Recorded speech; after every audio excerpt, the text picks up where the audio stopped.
did a counseling crew that specialized in cleaning up the hazardous waste sites. And outside of work, when he's not dealing with Earth's messes, he's creating beauty from it through pottery. Yeah, tonight Jim will bring his deep understanding of geology and will share with us with a dramatic story, Krakatoa, the volcano heard around the world. Let's welcome Jim. Thank you, Madam Toastmaster, fellow Toastmasters, and distinguished guests. Imagine a sound so loud that it ruptures eardrums 40 miles away. A force so powerful that it is heard across entire continents. A single explosion that is more than 10,000 times the atom bomb that was dropped on Hiroshima. This is Krakatoa, one of the most violent volcanic episodes in recorded history. At 2 minutes past 10 on August 27, 1883, the island volcano of Krakatoa, located in the Sunda Strait between Java and Sumatra, erupted with explosions of unimaginable force. 4 colossal explosions tore the island apart, sending 7 square miles of rock straight up into the air. The shock waves went around the world 3 times, and the final blast was so loud that it was heard 3,000 miles away in Australia and as far away as the Mauritius in the Indian Ocean. It was the loudest recorded sound in history. But it wasn't just the sound that made Krakatoa infamous. It was the devastation. Over 36,000 people perished, not just from the eruption itself, but from the ash and the rockfall and the towering tsunamis that followed. Some waves reached nearly 150 feet high, swallowing entire coastal towns in Java and Sumatra, which have never been rebuilt. They're currently a national park. And this picture is an example of a coral reef that was picked up by the volcanic blast and hurled inland great distances. Some of the tsunamis that were generated at this time went all the way to the British Isles, and even a few small waves were seen going up the River Thames. The ash and the debris darkened the sky for 3 days straight, and it plunged temperatures worldwide, which interrupted crops and agriculture for 3 years straight. And it also created spectacular sunsets across the globe. There was one painter in England by the name of Edward Ashcroft that painted 500 paintings in the year following the explosion. And he was documenting the sunsets as fast as he could paint them every night. He was out painting. And then as an example, this was one of his paintings. And take a good look at it because that was 20 minutes later. So he was moving fast. Many believe that the sunsets inspired Edward Munch in his famous painting, The Scream. You can see where the orange is up here. To understand Krakatoa's explosive power, we need to look beneath the Earth's surface at the collision of what are known as tectonic plates. Krakatoa sits on the Ring of Fire, which is an area of volcanism that goes from Krakatoa here.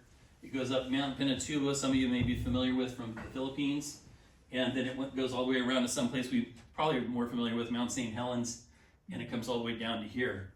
Some of the biggest earthquakes in the world are generated along these trenches here. At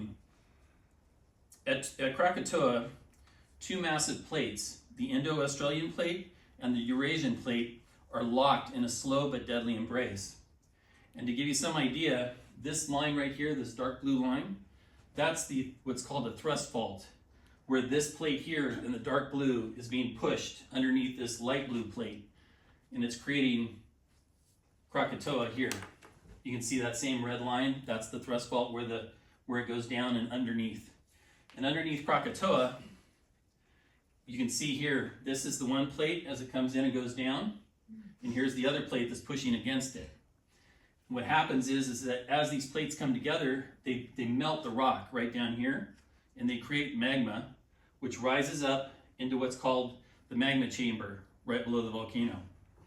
That magma chamber keeps building up, and unfortunately, when you're next to the ocean, surrounded by ocean, like Krakatoa, the water will seep down into this chamber, and it creates great steam and great pressure. And eventually, as it did in 1887, it blows. In the case of Krakatoa, the interaction between magma and seawater played a great role. And again, it resulted in one of the largest volcanic explosions in human history. But the story doesn't end there. From the ruins of Krakatoa, another island emerged. And this occurred, again, Krakatoa blew in 1887. This grew in 1927. So it was building up under the ocean all that time. And this is Anak Krakatoa, which means the child of Krakatoa. And as you can see, this is just a small volcanic event, but you can see along here at the bottom, these volcanic bombs hitting the water. And that's the kind of thing that the people of Sumatra and Java experienced during that explosion. Since the first appearance in 1927, this island has increased sometimes as much as 5 inches a week. So 20 inches a month. It's been growing steadily, and it remains active.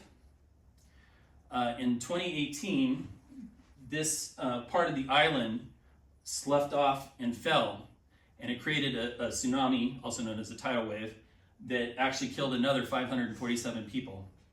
So it's a very dangerous place to be around. Krakatoa teaches us a powerful lesson, that the earth is alive, it's constantly shifting, and sometimes violently reminding us of its raw power. The United States has had its own Krakatoa event, known as Mount St. Helens. But what a lot of people don't know is that we have other active volcanoes in the United States, one that's not far from Mount St. Helens.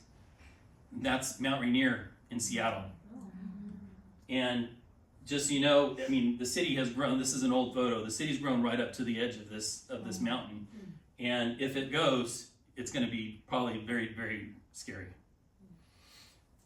Krakatoa is a symbol of both destruction and rebirth. And as we study its past, we must also prepare for the future, because history tells us that volcanoes will likely erupt again. To quote Will Durant, civilization exists by geologic consent, subject to change without notice. Wow. Thank you. Wow. And I always wanted to say thank you for attending my TED Talk.